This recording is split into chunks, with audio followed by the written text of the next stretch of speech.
Continuamos con el intercambio calorífico a través de una pared. Como os decía en el vídeo anterior, vamos a tener un cerramiento donde vamos a tener tres zonas donde vamos a tener transmisión del calor por conducción, convección y convección, tanto en la superficie interior y exterior. Y estas dos son las ecuaciones que tenemos que aplicar.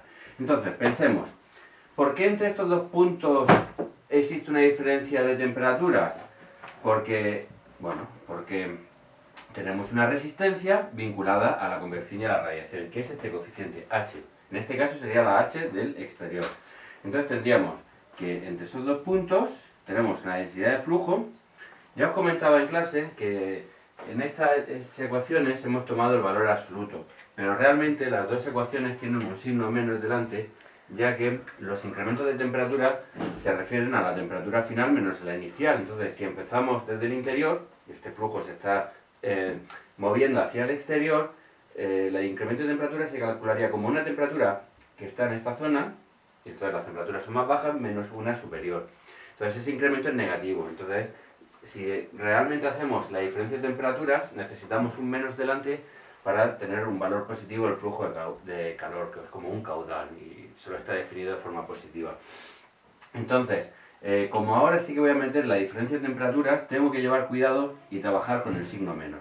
Entonces este signo menos será temperatura final, pues sería la temperatura en la superficie interior, menos la temperatura interior, ¿vale? Pues estas dos temperaturas no son las mismas, ¿no? Porque tenemos una resistencia vinculada a la convección y a la radiación, en este caso del interior, que hace, esa resistencia térmica hace que las dos temperaturas sean distintas, ¿vale? Si por casualidad el problema nos dijera que debemos suponer despreciables los fenómenos de convección y radiación, en ese caso la temperatura en el interior sería igual a la temperatura en la superficie interior y no habría resistencia entre ellas. Bien, tenemos esta ecuación que nos da la densidad de flujo entre estos dos puntos, y esa densidad de flujo es la misma que está atravesando este material de aquí, como he comentado en el ejemplo este de las pocetas. La densidad de flujo es la misma. De aquí se calcularía, como estamos hablando de materiales sólidos, a través de la ley de la conducción. Entonces esta densidad de flujo sería la temperatura final, que hemos llamado T1, menos la inicial, que es la temperatura en la superficie inicial, dividido por la resistencia a la conducción de ese primer material, que sería el espesor 1, partido por la conductividad del material 1. Bien, esta sería la transmisión del calor que tendría entre estos dos puntos.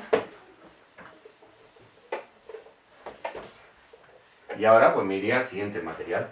En el siguiente material tengo temperatura final T2, temperatura inicial T1, y la forma de propagación del calor vuelve a ser conducción. Entonces tendría que esta misma densidad de flujo va a ser igual a menos temperatura final T2 menos temperatura inicial T1 partido por el espesor E2 y el coeficiente de conductividad de ese material, E2. Bien.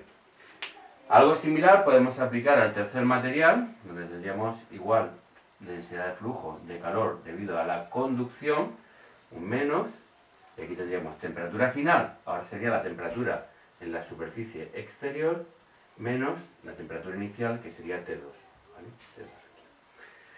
Dividido por, estaríamos hablando de este tercer material, pues el espesor 3 partido por la lambda 3. Y por último, tenemos otro fenómeno, digamos, que está haciendo que las temperaturas no sean iguales entre la superficie exterior y el exterior, y volvería, digamos, a calcularse ese fenómeno a través de la ley de la convección, ¿vale? Entonces vamos a borrar esto de aquí, vamos a hacerlo un poquito más pequeño, vamos a borrar también esto. Y entonces sería, imaginémonos, aquí seguimos teniendo nuestra pared, nuestros materiales A, B y C, tengamos aquí las temperaturas T1, T2, temperatura superficie interior, temperatura en el interior, temperatura en el exterior y temperatura superficie exterior. Y lo que vengo a decir es que tendríamos también un nuevo fin vinculado a la convección y a la radiación en este punto, que sería, vendría dado por la temperatura al final, temperatura en el exterior, menos la temperatura en la superficie exterior, dividido, en este caso, por 1, por el coeficiente de convección y radiación, en este caso, del exterior, ¿vale? Y como veis, como había comentado antes, esta densidad de flujo es la misma. La densidad de flujo que atraviesa este punto, entre estos dos puntos, como estamos en el régimen estacionario, esa densidad de flujo es la misma, ¿vale? Entonces, todas estas phi de aquí se pueden igualar. Entonces yo podría ahora escribirlo de forma genérica, una ecuación que sería lo siguiente. Tendría, mira, vamos a escribirlo con otro color, con azul, tendría aquí la densidad de flujo es igual. Bien, empecemos con este término, vamos a ponerlo todos. Llevemos cuidado con el menos, porque este menos está delante, no está enfrente del menos t de la superficie interior, sino está afectando a todo el numerador. Aquí podríamos poner un paréntesis si consideramos que debemos llevar cuidado.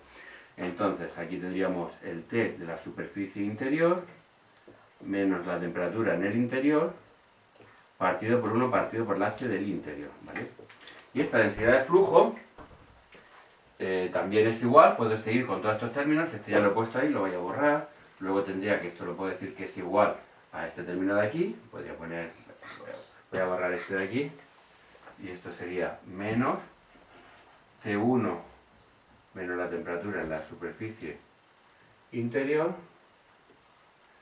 E1 partido por lambda 1, bien, seguimos, esto podemos poner que es igual a este término de aquí, menos T2 menos T1 partido por E2 partido por lambda 2, y esto sigue siendo igual, podemos poner aquí igual al siguiente término, que podemos ponerlo como T superficie menos delante, T superficie interior menos T2 E3 partido por lambda 3, bien, y ya simplemente nos faltaría el término que acababa de borrar, que era vinculado a la convección y radiación del exterior, que sería menos T en el exterior, la final, menos la temperatura en la superficie exterior, partido por este coeficiente vinculado a la convección y a la radiación ahora del exterior.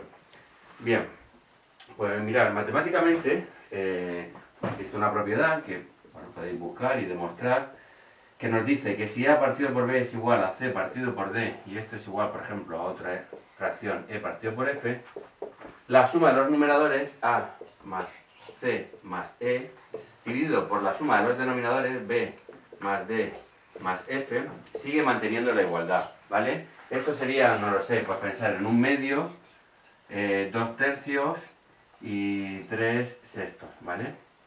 Si sumamos los numeradores, tendríamos 6 partido por, perdonad que aquí me he confundido, 2/4, 1/2, 2/4, 3/6, los denominadores serían 10, 12. Y 6/12 sigue siendo igual a 1/2. Todas estas fracciones son iguales, ¿vale? Entonces, utilizando esta ecuación, pues yo puedo decir ahora que esta phi, este valor phi, también es igual a la suma de todos los numeradores dividido por la suma de todos los denominadores. Y ahí lo que tendría sería, si lo hacemos con cuidado, vamos a poner aquí, este menos tiene que afectar a los dos términos, así que sería menos la temperatura en la superficie interior, más, menos por menos, más la temperatura en el interior, menos T1, más temperatura en la superficie interior, menos T2, más T1, menos temperatura en superficie interior, más T2, menos T exterior, más la temperatura de la superficie exterior, dividido entre todos los denominadores, que serían 1 partido por la h del interior, más el E1 partido por lambda 1, más E2 partido por lambda 2, y el E3 partido por lambda 3, que lo podemos incluir como un sumatorio de igual a 1, en este caso hasta 3, pero en general podría ser hasta n, de los espesores, distintos espesores que tenga, partido por la lambda sub i, más 1 partido por la h del exterior, el coeficiente de la convección y de la radiación del exterior. Bien, si miráis el numerador, este menos t, superficie interior, se va con este, el menos t1 se va con el t1, el t2 se va con el t2, y la temperatura de la superficie exterior se va con la temperatura de la superficie exterior, ¿vale? Esto es exterior. Ahí hay una pequeña rata. Bien, simplemente nos queda la temperatura en el interior y el exterior. Entonces, esta ecuación, la densidad de flujo, la podemos escribir ahora de la forma que voy a enseñaros. La densidad de flujo es igual a un menos, escribamos el menos delante, entonces pongamos este, como tiene un menos, va a ser menos t interior, Y el t en el exterior, ya lo hemos puesto en el menos delante, sería t en el exterior menos t en el interior partido de 1 de la h del interior más el sumatorio desde igual a 1 hasta el número que tenga de los espesores partido por las lambdas, más 1 partido por la h del exterior, ¿vale? Esta es la ecuación que nos queda, que ahora en el siguiente vídeo terminaré de explicar, aunque posiblemente coja a mis hijos y los estrangule. Vale, nos vemos.